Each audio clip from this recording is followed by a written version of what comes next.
Hello YouTube. What if I told you the strongest army in World War II won the war with, yes, more tanks, but also with rubber tanks? That's right, in World War II, the US Army used rubber tanks and it actually worked. Let's dive into it. During World War II, the Allies faced a problem every army faces. How do you trick the enemy into being in the wrong place at the wrong time?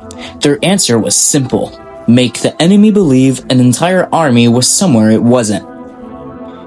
The fake tanks. The United States created inflatable tanks that looked real from far away.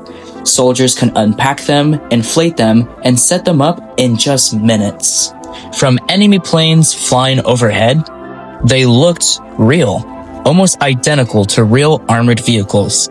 Imagine being a German Renaissance pilot, seeing hundreds of tanks preparing for battle. The only problem?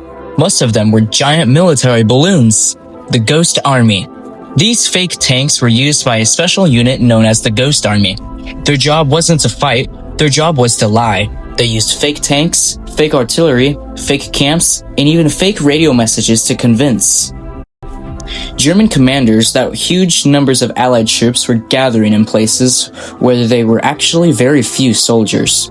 Why it worked. The Germans couldn't simply drive over and check if the tanks were real.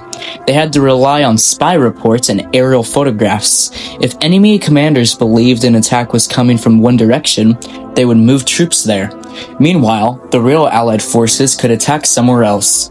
By the time the German realized it was a trick, it was often too late.